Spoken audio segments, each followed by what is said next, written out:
अस्सलाम वालेकुम। मैं रज़िया सुल्ताना हूँ, SSS फ़िज़िक्स और मेरा फ़िज़िक्स और साइंस के सब्जेक्ट्स पढ़ाने का अल्हम्दुलिल्लाह 23 साल तो ऑफिशियल है। और इसके अलावा मैंने तो स्टूडेंट लाइफ से मतलब 1992 से जो है ये टीचिंग स्टार्ट कर दी। तो बच्चों के पेपर शुरू हुए, ख़त्म हो गए 10th क्लास के। आज से मैं रोज़ाना जो है ना 10वीं क्लास का एक प्रैक्टिकल फिज़िक्स के जो है पहले करवाऊंगी, फिर इंशाल्लाह केमिस्ट्री बायो की तरफ भी चलेंगे। और प्रैक्टिकल मैं ऐसे करवाऊंगी कि आपको रट्टा नहीं लगाना पड़ेगा, नकल की भी इंशाल्लाह ज़रूरत नहीं पड़ेगी। आप लोग डेली एक प्रैक्टिकल जो है उसे देखते रहें। और साथ में 9वीं क्लास जो है इसके पेपर्स पे जो है वो एक सॉलिड ओवरव्यू दूंगी। बाज़ बच्चे जो हैं वो सिलेक्टिव स्टडी की तरफ जाते हैं और सैकड़ों की तादाद में क्वेश्चन जो है उन्हें कोई ना कोई लिखवा। ये वर्नियर कैलिपर का प्रैक्टिकल है। इसमें लीस्ट काउंट लिखना होता है 0.17 या 0.01 मिलीमीटर। ज़ीरो एरर और ज़ीरो करेक्शन दोनों को नील कर दें। उसके बाद जो है जस्ट आपने ये टेबल बनानी होती है। इस टेबल में आपने 1 2 3 4 टोटल जो है वो कॉलम बनाने हैं। मैंने डी को चेंज नहीं करना, सारी 1 2 या 3 लिख लें। तीनों पे कोइंसाइडिंग नंबर या मुंतबिक दर्जे में से एक को डिफरेंट कर दें। एन को लीस्ट काउंट से मल्टीप्लाई करके लिख लें। फिर आपने फर्स्ट कॉलम को इसे प्लस करके लिख लेना है। उसके बाद इसकी एवरेज कर लेनी है। तो ये आराम से ज़बानी भी हो जाता है, आप इसको ना भी याद करें फिर भी हो जाएगा। और जो वर्नियर कैलिपर से देख के करना हो तो फिर भी आराम से वर्नियर कैलिपर लें, इसके जार्स को खोलें, इसके अंदर आप जो है वो लगा लें सिलेंडर जिसकी लेंथ फाइंड आउट करनी है। अब इसका वर्नियर स्केल का 0 देखें, मेन स्केल के 1 और 4 रीडिंग्स को क्रॉस कर रहा है तो ये 1.4 हो जाएगा। उसके बाद इसका कोइंसाइडिंग नंबर जो है, यहाँ से कोई भी एक लाइन जो कोइंसाइड कर रही है वो 5th है। तो 5th को 0.1 से मल्टीप्लाई कर लेंगे, 0.05 हो जाएगा। और बस दोनों रीडिंग्स को हम प्लस कर लेंगे तो आपके पास आंसर आ जाएगा। अच्छा, इसकी जब टेबल लेते हैं तो टेबल में जो है वो चंद लाइन्स ही लगानी होती हैं। पहले हम इसका जो है वो पहला खाना नंबर शुमार का, दूसरे में मेन स्केल रीडिंग, इंग्लिश में मेन स्केल, उर्दू में कोइंसाइडिंग होता है मुंतबिक दर्जा जो एक दूसरे से मिलता है। फिर हमारे पास आ गया least count multiplied by N, ये वाला दर्जा जो है। फिर आपने इसका लिख देना लंबाई या कुतर। आपने इसका जो मेन स्केल है वो अगर आप किसी सिलेंडर का जो है वो लंबाई लेंगे तो उसे 3 4 5 की रेंज में लिख लें। और अगर डायामीटर लें तो 1 2 सेंटीमीटर लिख लें। सम यहाँ लगा लें, हर एक रीडिंग के साथ सामने लिखना पड़ेगा। कोइंसाइडिंग नंबर ये सिर्फ एक नंबर है कि 5वीं लाइन है या 6ठी है, इसमें से भी 2 एक जैसी रख लें और एक रीडिंग मुख्तलिफ रख लें। आगे least count multiplied by N जब करेंगी तो इसी नंबर को जो है वो 0.0 के बाद ये वाला नंबर मल्टीप्लाई होके आ जाएगा।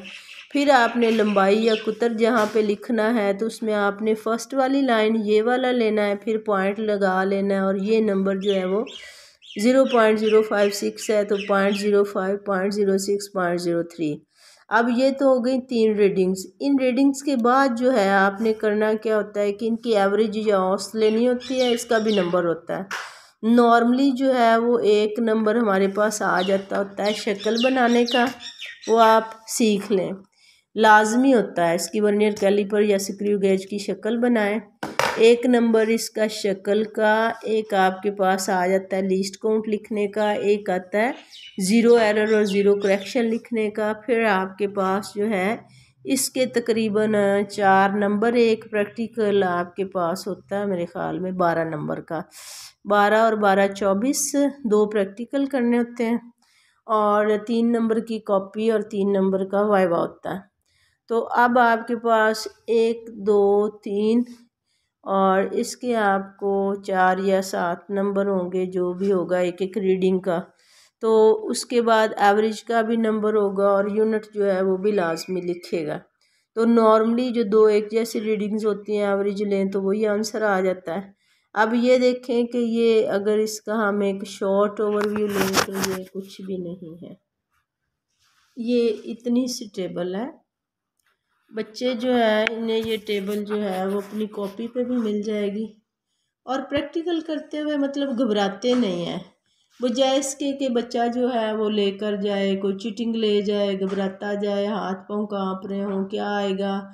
नॉर्मली ज़्यादातर वर्नियर कैलिपर या स्क्रू गेज में से एक प्रैक्टिकल एक टाइम में आ जाया करता है। जो प्रैक्टिकल आता है, जो कॉम्बिनेशन बनता है, वो मैं आपको इंशाल्लाह करवाती जाऊंगी। इसे ऐसे ही अजबर कर लें, तो इसमें घबराने वाली बिल्कुल भी ज़रूरत नहीं है। ये सारी चीज़ें जो है ये आप ज़ुबानी भी लिख सकते हैं। आता हो वेल एंड गुड, नहीं तो ज़ुबानी लिख सकते हैं। अदरवाइज़ ये आपके पास जो है वो वर्नियर कैलिपर है, इसके यहाँ पे आपने सिलेंडर रखना है, उसको फिर यूँ टाइट बंद करना है। उसके बाद आपने ये देखना है, अगर दिखाना भी पड़े तो आपने इसका हमने फोकस से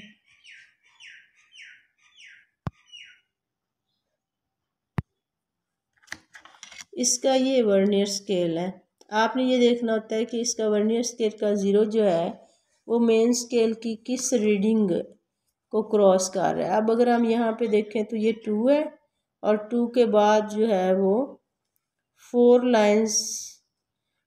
लाइंस को क्रॉस कर रहा है, तो इसे लिख लेंगे 2.4। उसके बाद अगर कोइंसाइडिंग नंबर हमने देखना हो तो हमने देखना होता है कि इसकी कौन सी लाइन जो है वो मेन स्केल की किस लाइन के साथ कोइंसाइड कर रही है।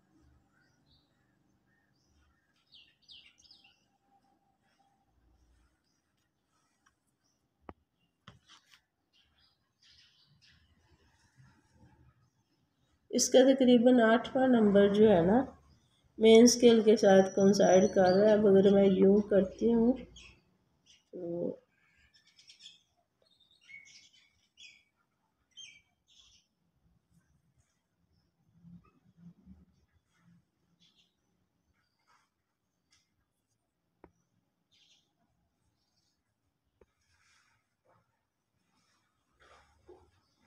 इतना फोकस नहीं आ रहा। पर जो लाइन भी एक दूसरे के बिल्कुल आमने सामने होगी वो कोइंसाइडिंग पॉइंट होगा। तो इस तरह से आप आराम से ये प्रैक्टिकल जो है वो कर सकती हैं। इसमें जो एग्जामिनर आपसे क्वेश्चन पूछता है वो भी यही हो जाते हैं कि मेन स्केल की रीडिंग क्या है, वर्नियर स्केल क्या है, वर्नियर स्केल की रीडिंग क्या है, और इसके अपर जाज जो है वो इंटरनल डायमीटर मेजर करने के लिए यूज़ होते हैं। वर्नियर कैलिपर के लोअर जाज जो है वो एक्सटर्नल डायमीटर या किसी चीज़ की लेंथ फाइंड आउट करने के लिए मालूम होते हैं।